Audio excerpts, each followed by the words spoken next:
Alright, so this is going to be another movie review. This one's called Fanny and Alexander, Uncut Theatrical Version, 1982. The meter maid is out here at 3 in the morning giving out tickets to cars parked where the street cleaner is supposed to be at this time of night, which is very nice of them, and that's how the city makes money. I'm sure the ticket is going to be $150 or something ridiculous here in Fisherman's Wharf. People don't read the no parking signs here, or they don't care. They're busy, they're drunk, whatever the case may be.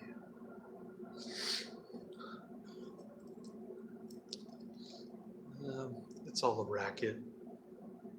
This communist government here in San Francisco, and this tourist place, Fisherman's Wharf, is always looking for ways to charge 3 times the normal rate of other places just because tourists want to come here, despite the homeless problem.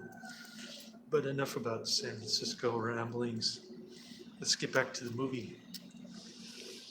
I'll put it up closer to my face so you can actually hear me better, even though you might not care for my ugly mug. I've been adding a lot of friends on Snapchat, and beginning their Snapchat from their Tinder profiles, but I haven't been getting any dates. The good news is that I got my former employer to rehire me with better pay and a better sounding position. Instead of admin assistant, I'm support coordinator, and I'm actually making more than the desk job that I got fired from 3 months ago. So my former boss finally got around to rehiring me, but going through a temp agency for 6 months. Not that their benefits are any good, although I would like to get paid time off and holiday pay, 401k, and stock purchase plan. But those are minor things. I mean, I won't be able to get paid time off during my Christmas vacation with my son, although I'll try to get it through my part-time employer. So I switched my grocery delivering job from full-time to part-time, and I have my summer vacation, the last 4-day weekend with my son coming up this week. So I'm pretty stoked about that, and I'm sure he is too. Get to do coding and Roblox, Minecraft stuff in the hotel room, and we'll go to lots of restaurants. I'm sure I'll gain about 20 pounds. I managed to save up about $8,000 in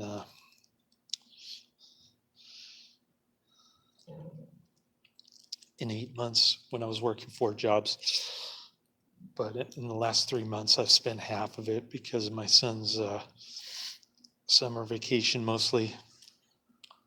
I've been able to pay most of my bills, except for the hotel room and my son's activities during his vacation. So that's been a problem for me, but thank God that's over. I can start saving money now. Hopefully I can save up $20,000 by the end of this next year, which was my goal for this year. But oh well, stuff happens. Anyway, I said I was going to get back to the movie, and I didn't. I lied. Yeah, the only thing missing in my life right now is a steady girlfriend. But I'll get to the movie now. Stop rambling on my red line.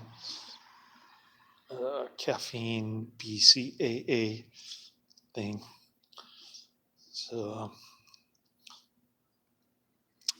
yeah, the movie is all right. I had mixed feelings about it.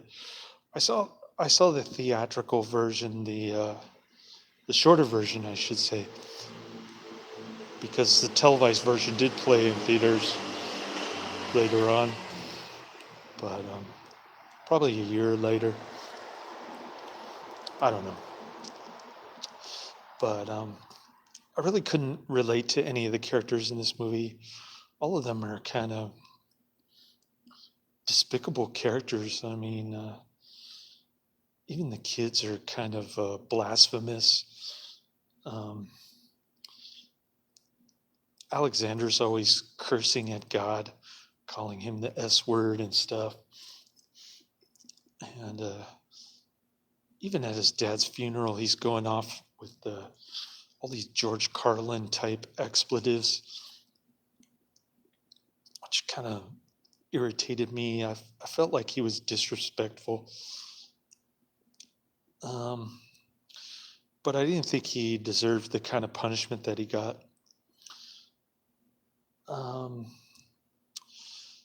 no kid deserves to be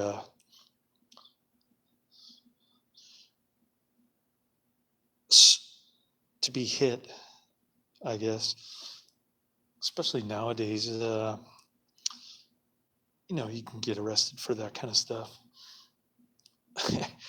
But this movie takes place in the early 20th century. It starts in 1907, which was the same year as the Great San Francisco earthquake here.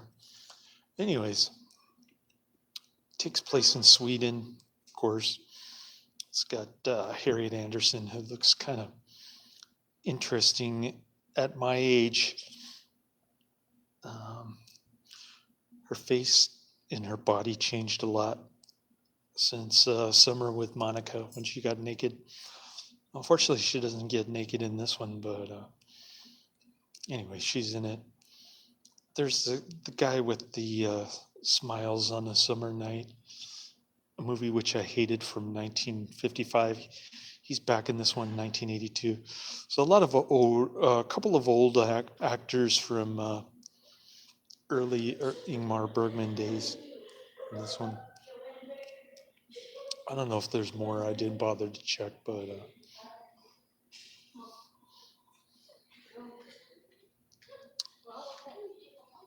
anyways.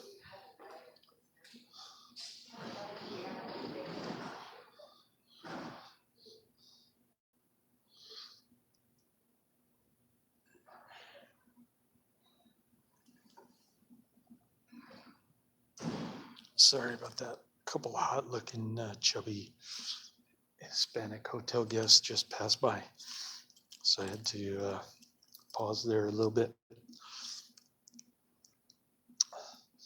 So, um,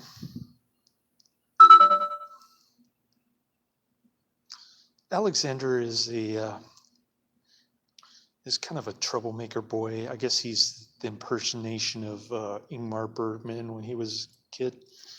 This is like a semi-autobiographical movie, so it's kind of interesting. I wanted to make a similar movie myself about living in communist California. I was going to call it KKK, which stands for Communist California Kleptomaniacs. KKK Communist Californian Kleptomaniacs. That was going to be the title of my dystopian movie. And it was going to be about communism in California, and it was going to have a lesbian and a transsexual couple in it. The lesbian goes attempts to go straight and embraces religion at the end. I wanted to put as many exploitative elements in the movie as possible.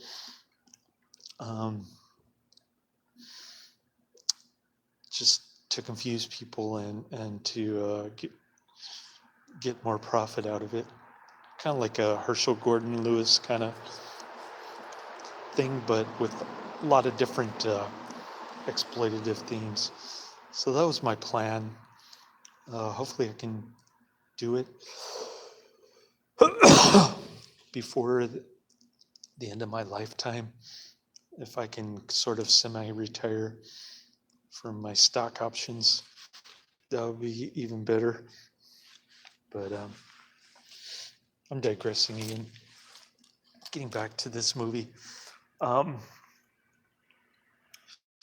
Alexander's kind of crawling around the table. He likes theater. He's got a vivid imagination, and it often gets him in trouble with his stepfather later on because he tends to lie, and that's what I don't like about this kid. Not only is he a potty mouth, but he's a bad liar too. Granted, he's 11 years old, but still, he should know the difference between right and wrong at the age of 11. Or is it 10? I guess he's 10. Sorry. He's almost 11. He looks like a tall kid, and he's got kind of the same hairdo as my son. But the movie's really about the Ekdahl family, and I think Ingmar Bergman liked this movie better as the uncut version. I think it's 4.5 hours total, over 300 minutes, I believe, which makes it one of the longest movies of all time. And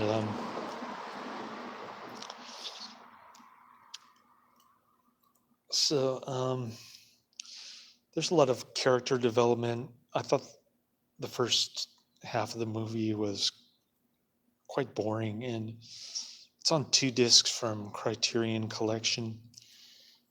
I guess it's relatively new. Like it must have come out within the last 5 years or so, because it wasn't available at Netflix many, many years ago. But I updated my Netflix queue. I got it, and basically feel about the same watching it, the uncut, elongated version, as I did when I watched the shorter version. I'm giving it the same rating, 3 out of 5 stars. I thought the first half was boring as heck. It's like a Swedish soap opera kind of thing. Lots of dialogue, not much happening until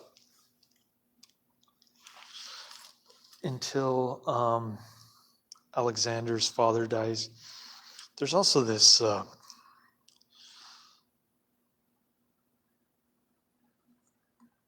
philandering kind of pervert guy.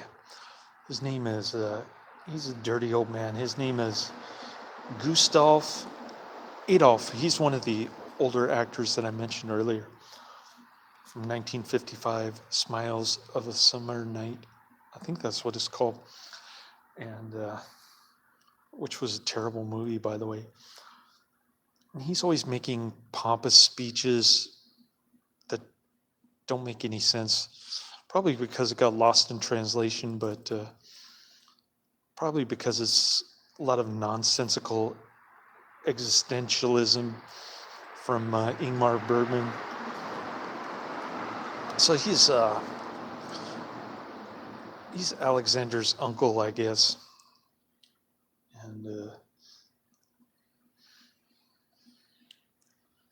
and he's like having an affair with one of the maids, Madge. I guess he's a restaurateur or some kind of cafe owner or something.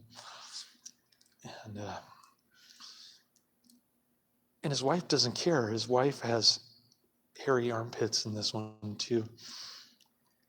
She thinks it's funny, and she's like giggling and gossiping with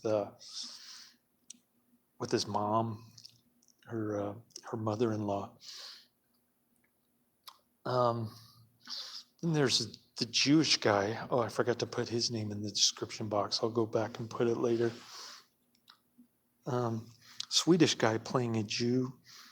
I guess that was also semi-autobiographical. The Jew was part of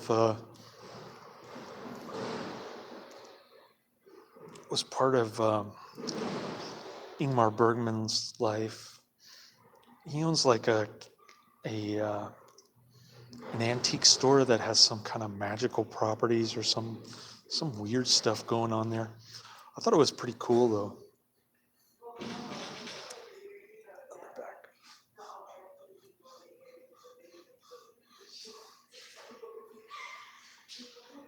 And, I think I'll go return my DVD, if you know what I mean, so I can finish this. Oh wait.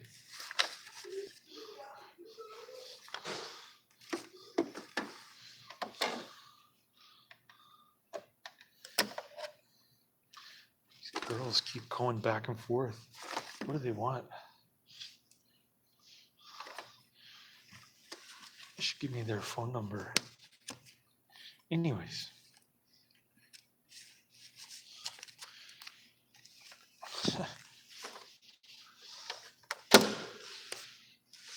Where was I? Okay, so I talked about the Jew. I talked about Gustav Adolf. What a name. Anyways, it kind of looks like my uncle before he got dementia, with his beard and his hair and stuff. But I didn't particularly care for that character.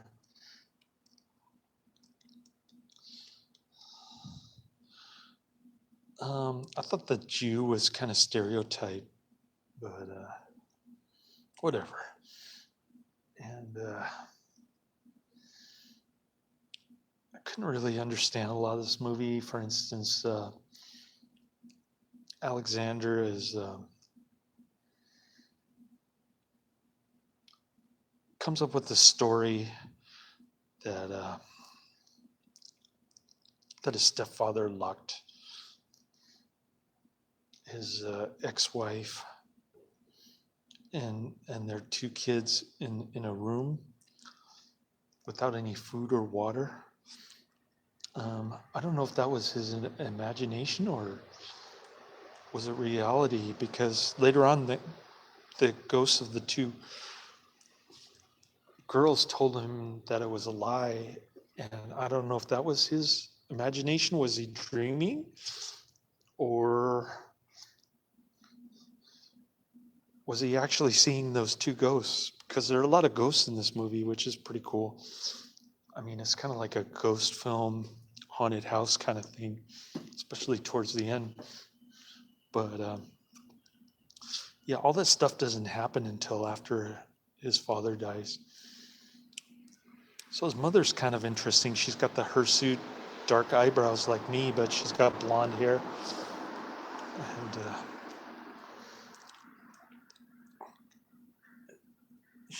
she's kind of pretty. I mean, not bad looking. Very young to be Alexander's mom. And his dad's wife.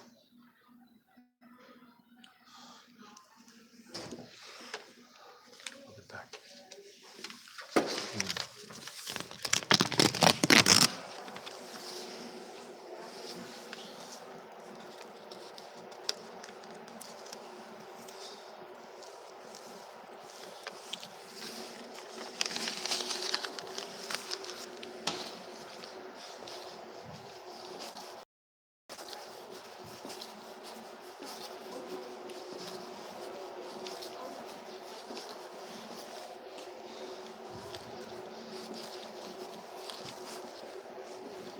guess they're going to Denny's. Anyway.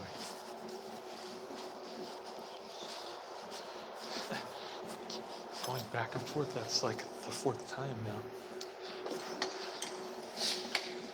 Okay. So, my DVD's ready. It's ready to stick in the mailbox. There it is. This is disc 3, I believe. I guess like Caligula comes with 3 discs, and not a bad film, but I think it's much overrated. This film got 4 Oscars, by the way, which is amazing for a Swedish movie.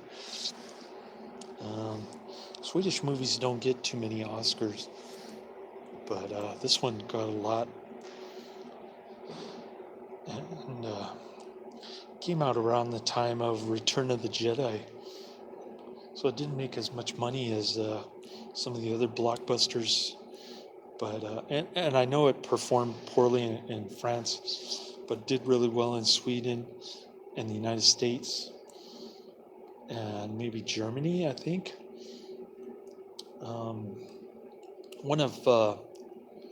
One of Alexander's uncles is kind of, he farts a lot. His name is Carl, and so there's fart jokes in this movie. Not very funny, I might add. And I guess he's not making very much money as a professor, and he's always like mistreating his wife, who's German, by the way. She can't speak very good Swedish, and he's always like teasing her and putting her down, even though she's faithful to him. It's kind of annoying, actually, and a lot of these characters in this movie are quite annoying. I don't know why, but they just rub me the wrong way. They're just pompous, conceited jerks, in my opinion. And even the bishop, I guess he's an Episcopalian bishop, because he ends up marrying the mother, the one with the hirsute eyebrows, and a lot of philandering in this movie. Even the Jew guy is the antique shop owner, I guess I should call him, lest I be accused of anti-Semitism. And he was messing around with the grandmother, Alexander's grandmother, when she was married, and her husband caught them too, but they just like Gustav, Adolf, and Madge kind of situation. The 2 guys ended up becoming friends, the antique shop owner and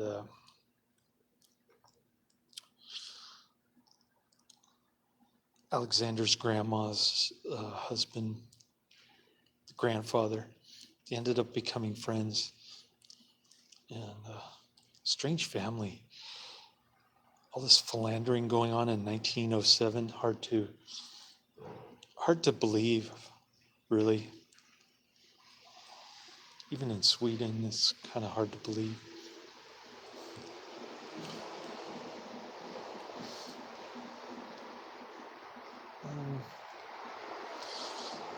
So I guess Ingmar Bergman is anti-authoritarian, very much so, in the sense that he's anti-religion, anti-family authority, anti-government authority, in especially when it concerns taxing his personal income, that sort of thing. Because he fled from Munich before he made this movie. And this was supposed to be his last movie, but he made a bunch more terrible movies like Sarah Bond, which has the antique shop owner in it, one with, what's her name, Liv Ullmann. Oh, that movie was terrible. I hated that movie. And he gets naked in it too. I don't want to see his genitals when he's like 90. Not a good film. Anyways, getting back to the movie. Man, I keep saying that. But yeah, so Alexander's dad dies. His ghost keeps appearing. And before his dad dies, he tells his wife, the hirsute eyebrows lady, that she has to proceed as usual. But I think Gustav Adolf is running the theater. He's not doing a good job. So that business is failing. It's weird too because the father wanted the mother to run the theater. So I don't know why she's not taking charge of it. She's just letting Gustav Adolf run it to the ground. But after a year, she ends up remarrying, which is kind of odd. After only 1 year, she's going to remarry an Episcopalian bishop, especially, who's already been married himself. It just doesn't seem like a plausible story to me, but pretty cool, the ghost and the haunted house. So Fanny and Alexander. Fanny is Alexander's sister, who doesn't get nearly as much scenes as Alexander does. But the title's kind of confusing too, because the movie really centers around the entire Ekdahl family, not just Fanny and Alexander, but Alexander more so than anybody else in this movie. And so it's kind of an odd title. I don't know why it's centered around the children, honestly, especially during the ending. And I don't know. It's kind of a weird film, but it has some cool scenes in it, I have to admit. So Fanny and Alexander are locked up in this castle, which has barred windows. Kind of strange. And Alexander keeps lying to his stepdad, which is not a good thing morally wise, and it can't be excused by his imagination. But then again, the punishment didn't fit the crime. I mean,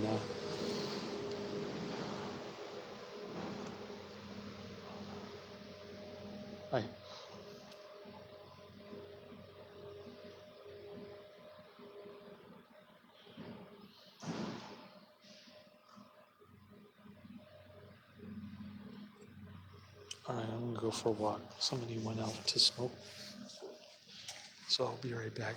Hang on.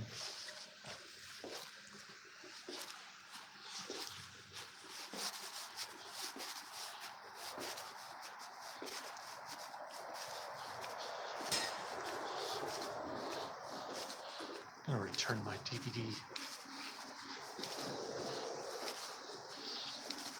These interruptions, sorry about that. Oh,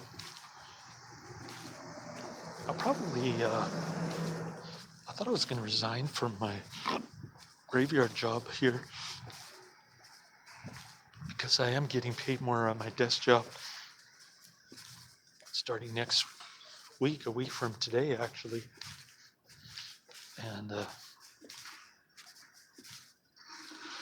really, I could work 2 jobs and make the same amount of money as when I was working 4 jobs. which is pretty cool.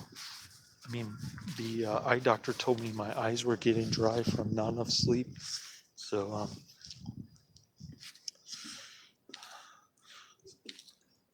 I told my boss, I could resign or I could switch with the Friday guy, but I couldn't work Monday mornings because I got a conflict with my old job because they want me to start at 5:30 a.m. and usually work till 7 in the morning on Mondays here.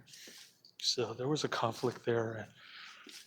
I said I could switch with the other guy, but my boss said that wasn't likely going to happen. So I don't know if today's my last day in this job or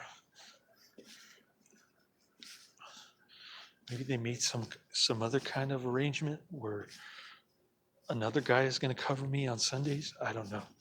I guess I'll find out when my boss arrives at 7, or usually he's 10 minutes late. But yeah, so Alexander is miserable. He keeps lying to his stepdad. His stepdad responds with corporal punishment, which consists of beating him 11 times with a cane, and his butt is bleeding for like 3 days.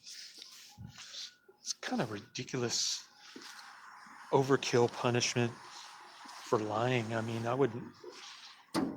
if when my son lies, I just tell him that he's lying, and I remind him that it's not good to lie. It violates God's law, that sort of thing. But in any case, the Episcopalian bishop kind of was very impractical with subscribing to his Judeo-Christian principles. It's admirable, but it's not practical, I guess. Is the only way I can describe it. And the house is really creepy looking. It looks like an old haunted house type castle deal. And Harriet Andersson is one of the maids. She looks good at my age. Her face is kind of strong looking Swedish woman. Anyways, yeah, I thought her face was interesting. She's got her hair in a bun and she's in some kind of puritanical outfit. It's kind of a cool role for her. Her role was kind of the only one that I respected because just the way she looks. Although she does play the snitch, she snitches on Alexander's story, which I don't know if it's true or false. The movie doesn't really explain much, but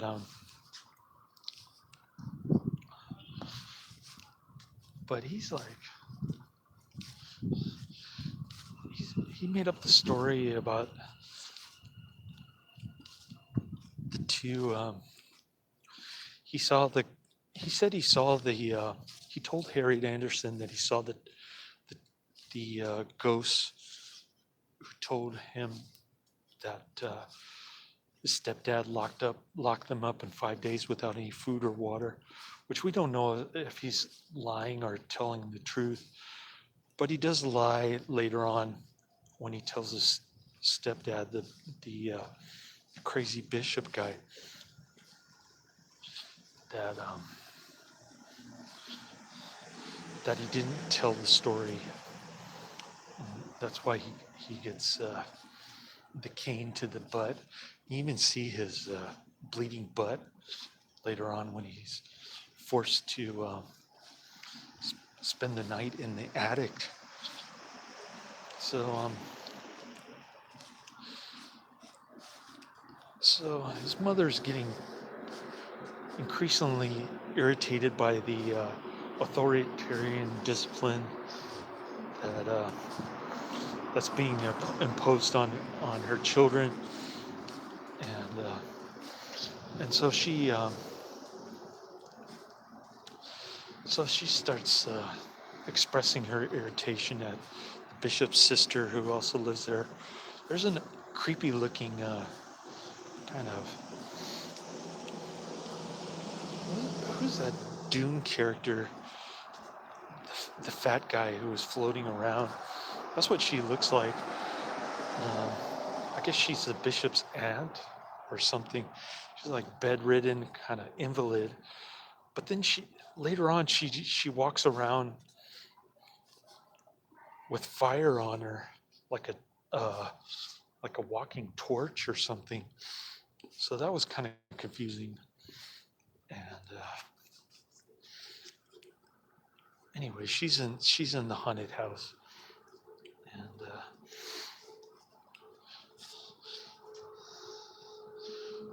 she's not. She looks pretty creepy to me. Um, I had a strange attraction to Harriet Andersson. I don't know why. Uh, I just think she looked good in that puritanical outfit for some odd reason. Call me weird or whatever, but pretty cool. Um, Vincent Price also looked good in his Conqueror Worm outfit. Kind of reminded me of that. And anyways, so um, the antique shop owner guy plans a clever escape with the two kids, and he decides to go to the the bishop's haunted house to buy a chest from him, and that's how he. Oh,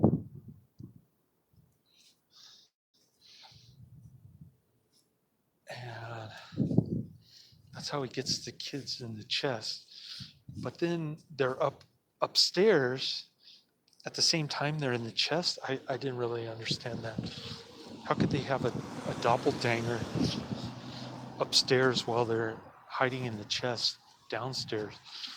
Because the bishop suspects, he's a smart guy. He suspects what's going on is that it's a clever subterfuge to steal his kids away. And oh, by the way, he refuses to divorce the hirsute eyebrows. I think her name is Emily,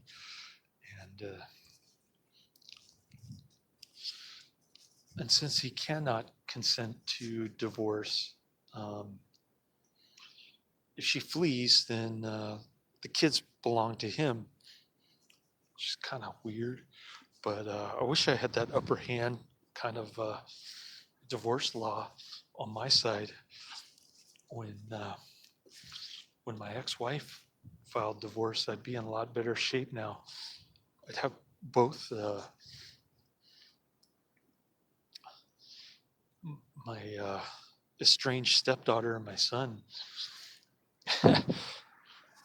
But the tables have turned thanks to feminism, especially here in California. Anyways, I thought that was kind of interesting, and so he manages to sneak out after yelling for no apparent reason. That was kind of weird. And then, the bishop and his sister are very racist against Jews, unlike me. But I just don't like things that the Israeli government does, destroying,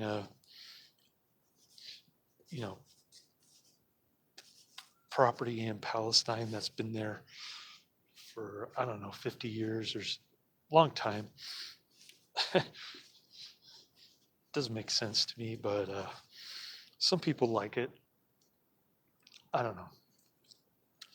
I'm highly critical of the Israeli government. Not that the Palestinians are any better if they were in charge of the place, but yeah, that's my personal opinion on the thing. So I don't consider myself anti-Semitic against Jews. Of course, I'm Catholic, so I have to follow the Old Testament, which is kind of a Jewish thing. But anyways, I'm digressing again. This is turning out to be like an hour-long video, which is kind of appropriate because the movie is like an hour long. So so the kids escape. The Ekdals are trying to negotiate with the guy, like bribe him into consenting to the divorce. Of course, he won't. He doesn't care about money or earthly matters enough to carry it out.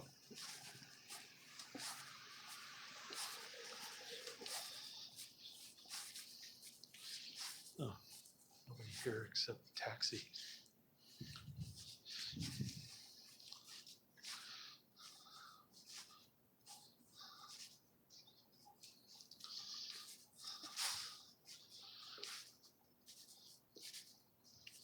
So there's no divorce. The kids are shacked up with the antique shop owner. He's got a couple of nephews who are kind of interesting. One is an atheist magician kind of thing. He's got a breathing mummy that's been breathing for like 4,000 years. That was kind of odd, but cool. And then there's like this weird androgynous person locked up uh, because his name is Ismail or something like that. Can't tell if it's a boy or a girl, but Ismail brings Alexander in when the two are delivering breakfast. The Ismail's brother, the magician, and Alexander are bringing him breakfast, and then all of a sudden Ismail does some kind of Vulcan mind meld thing, and it's kind of unsettling because it looks like he's showing some kind of unnatural affection for Alexander, but he ends up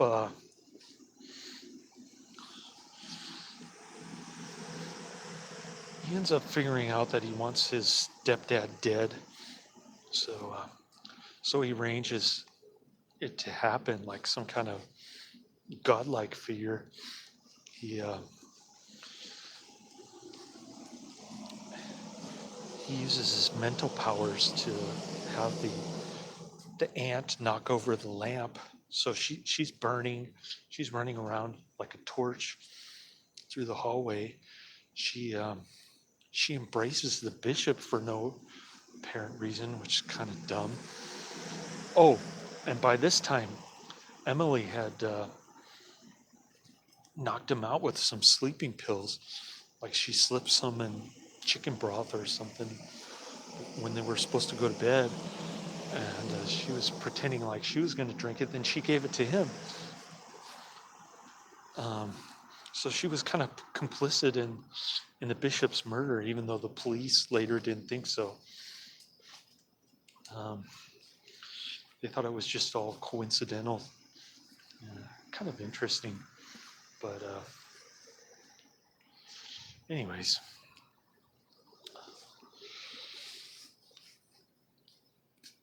I'm talking a lot about this movie because it's really, really long and a lot of detail.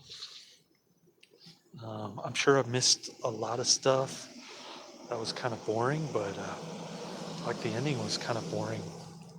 I didn't really think much of Gustav Adolf speech at the end. But anyways, so the bishop dies from from the flames, even though he manages to escape from his aunt's odd embrace. Doesn't make any sense. And then,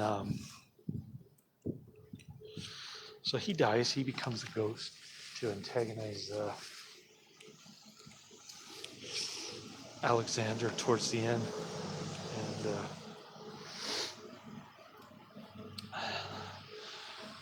And then the Ekdal family is finally together again. The police sort of absolve Emily from any crime for drugging her husband, which is kind of not a good thing to do. I thought everybody in this movie kind of resorted to drastic measures, extreme measures, like kidnapping kids and drugging your husband. Kind of odd family is this. Anyway, it's like the Addams family. I don't know. And so that's about it. I mean, that's pretty much the movie. I mean, there's just that boring speech at the end, and then some jostling, some family politics, but nothing really spectacular at the end. I was hoping for a better ending, actually, and a little bit of a letdown. Oh, I better go back. Hi.